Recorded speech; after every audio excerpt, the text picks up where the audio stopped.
Just ahead on UB Basketball Insider, we'll preview today's big doubleheader for the men's and women's teams. You'll meet a record-setting former NBA star who is guiding the Bulls from the bench, and we'll introduce you to the UB women's player who has the shortest trip from her hometown to campus. It's UB Basketball Insider, and it tips off right now.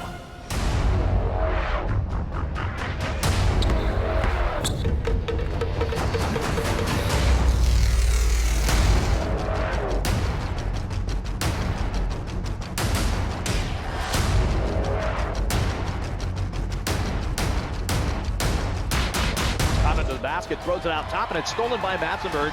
Bulls have numbers on the break. CJ to the bucket, dumps it off to Hamilton. His layup's good. A foul on the play, count the hoop, and now Hamilton to the line. Smith with an open look from the corner. Got it!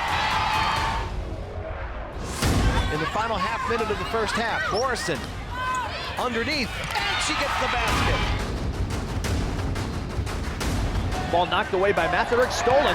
CJ way out ahead of the pack, goes in for the righty dunk.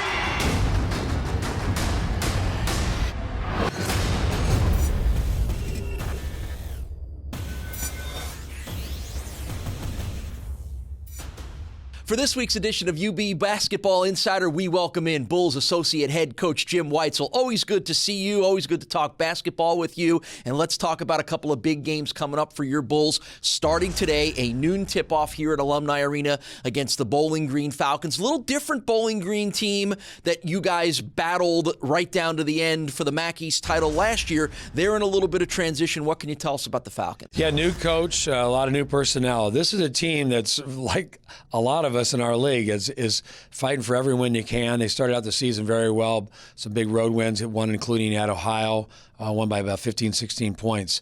Very athletic group. It reminds me a little bit of Kent State, who we play on Tuesday.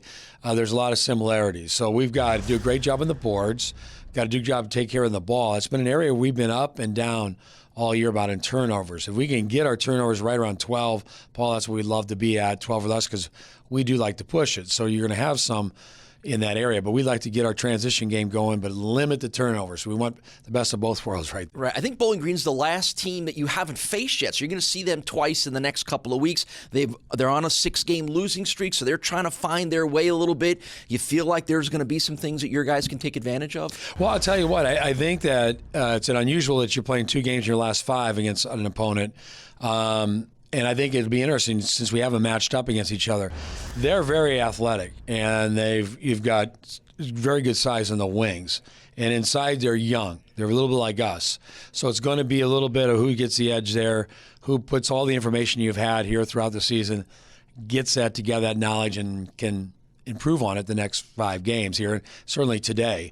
So this will be a big for us. We got to control the boards. We got to take care of the basketball. I think those are the 2 biggest things we need to do. Right. All right. And as you mentioned, then Tuesday night, you get Kent State in here for a rematch of a game that you already won out in Kent, Ohio. That game goes all the way back to early January, one of your first MAC games.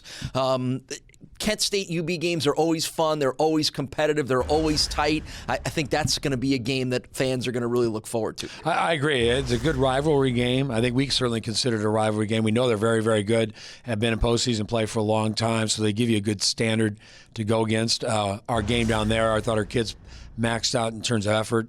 Defensively played very, very well. Danielle Marshall and Nate put together, I thought, a great defensive game plan for them. But always having to beat them twice is going to be very, very challenging. But it'd be 2 high-level games here today and on Tuesday. Right. Well, the hottest Bull right now is guard C.J. Massenberg. 36 points against Ohio, 21 points against Akron. You are the guy that found C.J. Massenberg. And Nate Oates has told us the interesting story about how he fell through the cracks a little bit. Nate hadn't really seen him. But I want you to give us a little bit of background on how C.J. gets here and then just the way that he's raised his game the last couple of weeks. Well, C.J. is funny. He was still available in the spring period when you're looking at kids that are going to be seniors. He had been a senior, had a really good year, averaged over 23, 24 points a game in a very good league.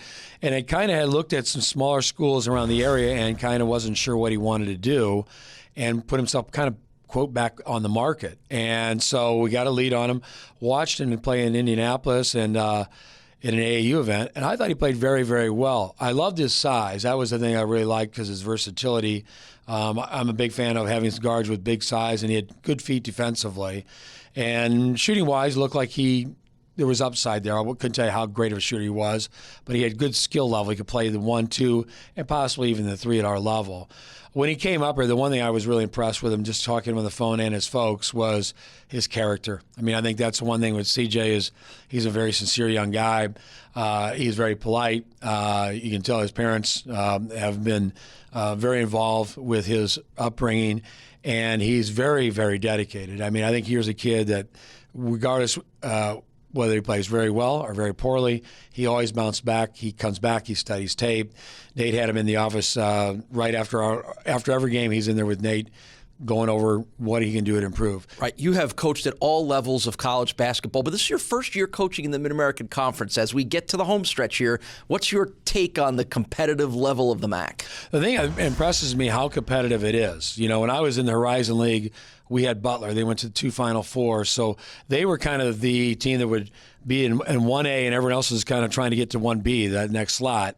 Here, it seems like anyone can win any game, any night. I mean, not once have I really been surprised with any score this year, especially after I went through 3 or 4 games, just seeing the league and the parity of it. I think the key is obviously what team is going to improve, who's going to stay healthy, and maybe add 1 or 2 things onto your total team game, whether it's defensively, offensively. Someone rises up and starts playing individually better to get on that wave of a chance to get to the NCAA berth. Obviously, Akron right now is in first, and they've deserved to be where they're at. They've had a heck of a year. But I think there's a lot of teams in this league that certainly on any given night could surge forward and get the NCAA bid. All right, going to be fun to watch. BG today, Kent State, 6 o'clock tip-off here on Tuesday. You're going to be busy. Always good to catch up with you. Thanks, Paul. Appreciate it. Jim Whitesell is the Bulls' associate head coach. Much more coming up on UB Basketball Insider right after this. Buffalo sports fans get to Alumni Arena on Tuesday, February 23rd for some serious action. 5 to play. Skeet left wing for 3. Oh, yeah! The Bulls are set to take on conference rival Kent State. With only 2 regular season games remaining at home, you don't want to miss any of the action. Tip-off is at 6 o'clock. For tickets and more information, call 877-UB-THERE or visit ubbulls.com.